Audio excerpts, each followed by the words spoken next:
হ্যাঁ, বেশ কিছুদিন ধরে একটা আমি জিনিস ভাবছিলাম। সেটা হলো এই আত্মরক্ষার কনসেপ্ট। বিশেষ করে আমাদের এই বাঙালি কালচারে আত্মরক্ষার কনসেপ্টটা ওইভাবে নেই। মানে বিশেষ করে আত্মরক্ষার করার কৌশল, যে আত্মরক্ষা করতে হবে, কেউ আমাকে অ্যাটাক করছে, তার একটা রিঅ্যাকশন আমার থাকবে। তো সেই জিনিসটা ছিল না। আমাদের ছোটোবেলা থেকে ওইভাবে ব্রেন ওয়াশ করা হয়েছে যে তোমাকে যদি কেউ মারে, তুমি মার খেয়ে বাড়ি চলে আসবে, তারপরে আমি এক্সট্রা আবার তোমাকে পিটাবো তুমি যদি গায়ে হাত দাও। আর না হলে কি করবে, তুমি হেড স্যারকে বলতে পারো, ঠিক আছে, নালিশ করতে পারো, তাহলে হয়তো নোবেল টোবেল পেয়ে যাবে তুমি নালিশ করলে। এরকম একটা কনসেপ্ট ছিল। তো এটা ওই বাবা মায়ের একটা অজ্ঞতা ছিল। তো আলটিমেটলি তোমার ছেলে মেয়েই মারটা খেয়েছে, ক্ষতিটা প্রথমবার হয়েছে, সামনের জন কিন্তু সে হার্ট করে নিয়েছে তাকে। সে হয়তো মাথাটা ধরে দেয়ালে ঠুকে দিয়েছে, অথবা একটা পাথর দিয়ে হয়তো চোখটা কানা করার চেষ্টা করেছে, বা বেঞ্চের নিচে ফেলে তাকে পা দিয়ে পাড়িয়েছে। তো তুমি সেটা সহ্য করো, ঠিক আছে, মারধর খেয়ে চলে আসো বাড়ি। তারপর আমরা দেখছি কি করব। আমরা আর কি করব, হেড স্যারের কাছে গিয়ে আমি আরেকবার নাকে কাঁদবো, তুমি যেমন একবার নাকে কেঁদেছো, তারপরে ব্যাপারটা সলভ হয়ে যাবে। কিন্তু ওই বাচ্চাটার মানসিক অবস্থা কী হবে সেটা নিয়ে কোনো অ্যানালাইসিস করার প্রয়োজন নেই। তো এইটার জন্য যে বড় হয়ে কি কোথায় কোথায় কী কীভাবে অ্যাফেক্টেড হতে পারে, তো সেই জিনিসটা নেই। তো জেনারেলি এই এই কালচারে, আমাদের যে কালচারে থাকে না।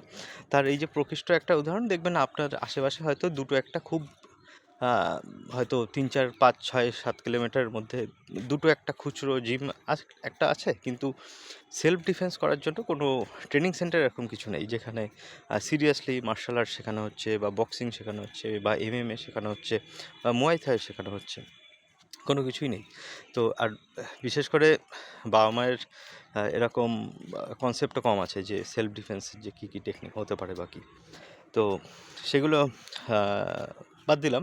এবার যে ঘটনাটা, এবার কাকতালীয়ভাবে একটা ঘটনা হয়েছে যে আমার একটা স্টুডেন্টের মা একদিন এসে বলছে যে ছেলে কেমন কি পড়ছে, আজকে তো পড়তে আসলো না, বললো যে আপনি নাকি পড়াবেন না। বললাম যে হ্যাঁ, আজকে ছুটি দিয়েছি, অন্য একদিন পড়িয়ে দেবো। বলছে ও তো খুব বকে যাচ্ছে, পড়াশুনো ঠিক করে করছে না, এই ইদানিং আবার জিমে ঢোকার চেষ্টা করছে, বা ঢুকেছে কিছুদিন ধরে যাচ্ছে। তো আমি বুঝতে পারছি না, মানে ওর মায়ের কথা, যে আমি বুঝতে পারছি না যে এইসব করার দরকারটাই বা কী, ঠিক আছে, জিমে যাওয়ার দরকারটাই বা কী। নেক্সট সেন্টেন্স হলো, এই জিমে গিয়ে ক্যারাটে শিখে আমার লাভটা কী, ঠিক আছে, আমি কি মারামারি করতে যাচ্ছি লোকের সঙ্গে? আমি তো সুস্থ একটা মানুষ, আমি বাড়িতে খাবো দাবো, পড়াশোনা করব, ঘুমাবো, স্কুলে যাব, মানে কলেজে যাব, বাড়ি চলে আসবো, আমার আর কি কাজ আছে? তো বিষয়টা হলো যে নলেজ কতটা কম থাকলে তাহলে এরকম মানসিকতা তৈরি হয়। আর এটার দোষ আপনি কাকে দেবেন? যে এই ধরনের কথা বলছে অবভিয়াসলি তার দোষ। তোমার নলেজ নেই, এটা তোমার প্রবলেম, ঠিক আছে। আমি শিক্ষা পাইনি, আমার বাবা গরিব ছিল, পড়াতে পারিনি, এইগুলো এক্সকিউজ। তুমি বলছো এই ধরনের কথাগুলো, তোমার নলেজ নেই। তুমি, তোমার ছেলে যদি বিপদে পড়ে, তো সে নিজেকে আত্মরক্ষা করতে পারবে না, সে মার খেয়ে বাড়ি চলে আসবে, ঠিক আছে। তারপরে দেখবেন কোন দিন মেরে তাকে ট্রেন থেকে ফেলে দিয়েছে যখন কলেজ থেকে ফিরছিল, কারণ তার গায়ে শক্তি ছিল না যে নিজেকে অন্তত প্রোটেক্ট করবে। তারপরে তুমি চাইছো যে না, সে একটা ফিউচারে তার নিজস্ব যে ফ্যামিলি হবে, তার ছেলে মেয়ে বা ওয়াইফ যে থাকবে, তো তাদেরকেও সে প্রোটেক্ট করবে। তার সেরকম ইনস্টিংক্ট তৈরি হয়নি, ঠিক আছে। সেই জন্য কী হয় যে বড় হলে দেখা যায় এরকম অনেকে আছে যে বলে যে কেমন যেন ছেলেটা, কেমন মেদামারা একটা, তো কিছুই বলে না, কিছুই নড়ে না, কিছুই চড়ে না।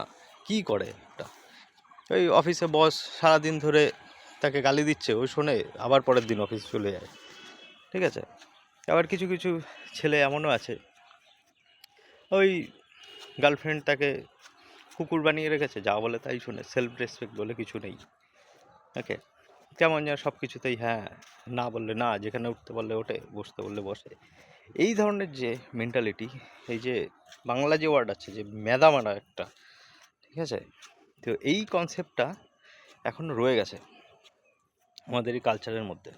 সেটা একদিনে হয়নি, সেটা ছোটোবেলা থেকে এইভাবেই তৈরি হয়েছে। যদি একটু দেখা যায়, তো দেখা যাবে যে ছোটোবেলাতে সে কখনো এই ধরনের কিছু করতে গিয়ে, যে নিজেকে আমি সুরক্ষিত করতে চেয়েছি, সেই জন্য আমি উল্টো আমি তাকে মেরেছি, ও আমাকে এক একটা চড় মেরেছে, সেই জন্য আমি ওকে দুটো চড় মেরেছি, ওকে। এই জিনিসগুলো ছিল না। উল্টো আমাদের ব্রেন ওয়াশ করানো হয়েছিল যে তোমাকে চড় মেরেছে, তুমি একটা চর খাবে, চলে আসবে, দরকার হলে আরেক গাল পেতে দাও। কারণ কোনো একজন বলে গেছিল না এই ডায়লগ, বস্তা পচা ডায়লগ, সেই ডায়লগটা দিয়ে, ঠিক আছে, সেই ডায়লগটা চিপকে দিয়েছে ব্রেনের মধ্যে, এখন সেভ হয়ে গেছে ব্রেনে।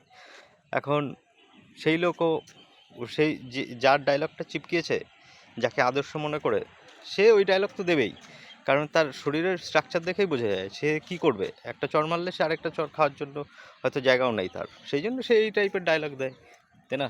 এখন এই ডায়লগটা কি দেবে ছত্রপতি শিবাজি? এই ডায়লগটা কি দিয়েছিলেন ভগৎ সিং, নেতাজি? এরা দেবেন না। বলছে তুমি একটা মারলে আমি তোমাকে শেষ করে দেবো, আমার অধিকার আমি বুঝে নেবো। তো এই মেন্টালিটি দিয়ে তো আমরা বড় হইনি। আমাদের ডায়লগ দিয়েছে যে এক গালে চড় মারলে আরেক গাল বাড়িয়ে দিতে হবে। সেই জন্য শেষে ওই 3-4টে ক্যাপসুলও হজম করতে পারিনি, আর ক্যাপসুল দিতেই হয়েছে আলটিমেটলি, নাহলে আমাদের অবস্থা আরও খারাপ হয়ে যেত। তো এখন সব কিছুই তো ওই সাইকোলজি। এখন এই সাইকোলজি যতদিন নিয়ে চলবে, এই বস্তা পচা সাইকোলজি। আর এই আরেকটা কারণ যেটা, যে আমি বহুদিন ধরে খুঁজছিলাম এরকম কোনো ইনস্টিটিউট আছে কি না। তো একটু দেখার পরে গুগলে যে দেখলাম যে বারাসাতে একটা আছে, আর সেই ব্যারাকপুরে একটা আছে, ঠিক আছে। বারাসাতের লোকেরা ওই যেখানে হয়েছে তার আশেপাশে হয়তো কেউ মনে করেছে হ্যাঁ আমাদের একটু শরীরচর্চা করা দরকার, আর ওই একটু মার্শাল আর্ট শেখা দরকার। মার্শাল আর্ট শেখা মানে এই না আমি রাস্তায় গিয়ে লোক পিটাচ্ছি, আরে নিজেকে রক্ষা করার জন্য এই জিনিসগুলো। তো এই মেন্টালিটি বদলাবে না, যতদিন বদলাবে না ততদিন এরকমই চলতে থাকবে, আর এই জিনিসটা প্রত্যেকটা জায়গায় এফেক্টেড হবে। আর সবথেকে ভালো এক্সাম্পল হলো জার্মান যারা আছে বা জাপানিজ যারা, তাদের মধ্যে এই জিনিসটা প্রবল, যে আমি সহ্য করব না, তুমি অত্যাচার করলে আমি সেটা মেনে নিয়ে বাড়ি চলে আসবো না, বাড়ি এসে কী করবো, কাঁদবো আমি বালিশে মুখ গুজে, এটা পসিবল না। তো কী করেছিলেন World War II পরে? হয়েছিল এটা যে আমি আত্মসমর্পণ করব না, তার থেকে আমি নিজেকে মেরে ফেলার যে পথটা আমি সেটা বেছে নিলাম, কিন্তু আমি আত্মসমর্পণ করতে পারবো না। তো এটা কোথা থেকে আসে? সেলফ রেসপেক্ট থেকে আসে।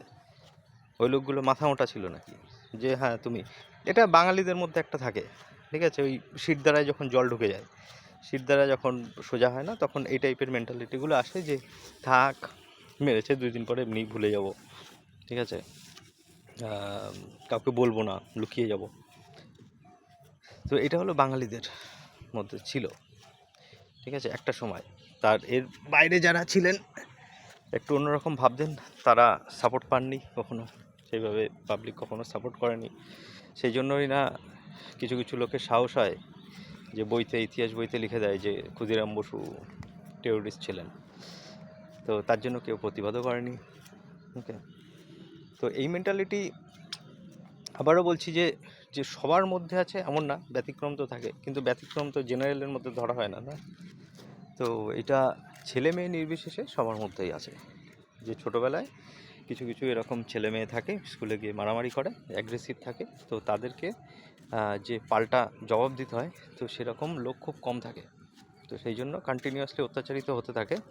আর দিন শেষে কি হয়, একটা বয়স যখন হয়ে যায় সেই ভয়টা মনের মধ্যে রয়েই যায়, সেই ভয়টা বেরোয় না কখনো।